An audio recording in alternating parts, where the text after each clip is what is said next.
Hello guides, আসসালামু আলাইকুম। সবাই কেমন আছো? আশা করি সবাই অনেক ভালো আছো। আমিও তোমাদের দোয়ায় আর আল্লাহর রহমতে অনেক ভালো আছি। বন্ধুরা, আজকে চলে এসেছি তোমাদের জন্য আরও একটা নতুন রেসিপি শেয়ার করার জন্য। বন্ধুরা, টাইটেল দেখে অবশ্যই তোমরা বুঝে গেছো আজকে কি রান্না করব।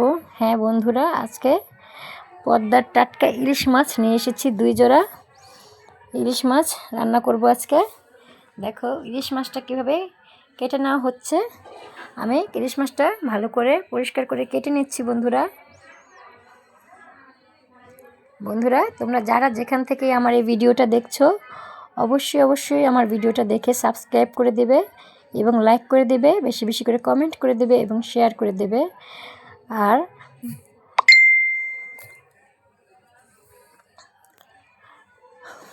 ভালো ভালো কমেন্ট করবে বন্ধুরা। তোমাদের কমেন্ট পড়ে যেন আমার মনটা ভালো হয়ে যায়। আর অবশ্যই সাবস্ক্রাইব করতে ভুলে যেও না বন্ধুরা। তোমাদের জন্য অনেক কষ্ট করে ভিডিও বানাই। একটা ভিডিও বানাতে খুব কষ্ট হয় বন্ধুরা, তারপরেও তোমাদের জন্য আমি ভিডিও বানাই। তোমাদেরকে আমি একটার পর একটা ভিডিও দিয়ে যাচ্ছি বন্ধুরা। অনেক কষ্ট করে ভিডিও বানিয়ে তারপরেও দিয়ে যাচ্ছি শুধু তোমাদের জন্য বন্ধুরা। তারপরেও যে তোমরা আমার কষ্টটা না বোঝো, আমাকে সাপোর্ট না করো, তাহলে আমার ভিডিও বানিয়ে কী লাভ বলো? তাই প্লিজ বন্ধুরা, তোমরা অবশ্যই আমাকে সাপোর্ট করবে আর অবশ্যই বেশি বেশি করে সাবস্ক্রাইব করে দেবে, লাইক কমেন্ট শেয়ার করে দেবে।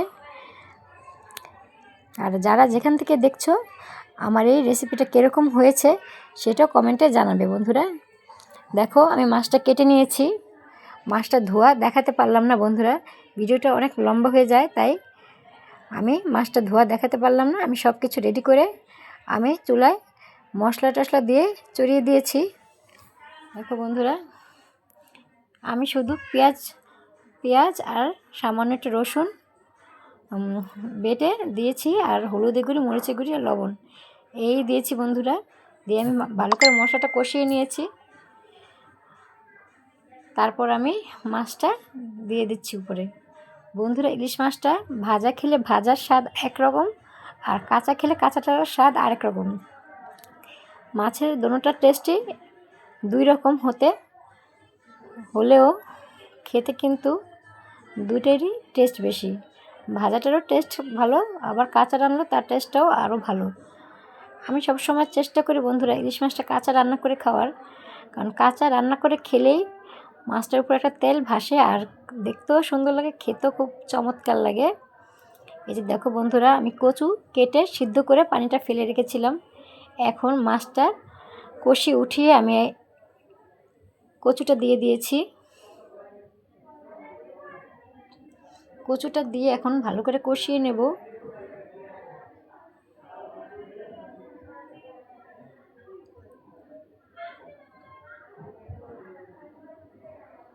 বন্ধুরা, কচুটা আমার কষানো হয়ে গেছে প্রায়।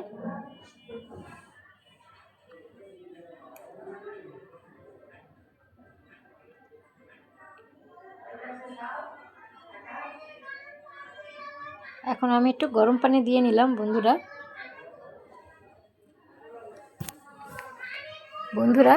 তোমরা কচু দিয়ে ইলিশ মাছ এইভাবে বাড়িতে অবশ্যই ট্রাই করে খেয়ে দেখবে কীরকম টেস্ট হয়, আর আমাকে কমেন্টে অবশ্যই জানাবে বন্ধুরা।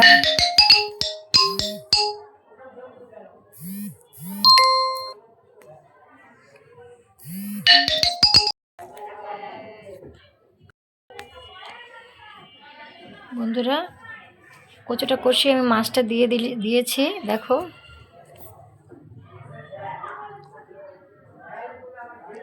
তোমরা এইভাবে বাড়িতে অবশ্যই কচু দিয়ে ইলিশ মাছ রান্না করে খাবে বন্ধুরা, খুবই টেস্টি আর মজাদার। আমার কাছে কচু তরকারি খেতে খুবই ভালো লাগে, তোমাদের কেমন লাগে জানি না বন্ধুরা। এখানে তাহলে রাখছি আজকের মতো, বিদায়।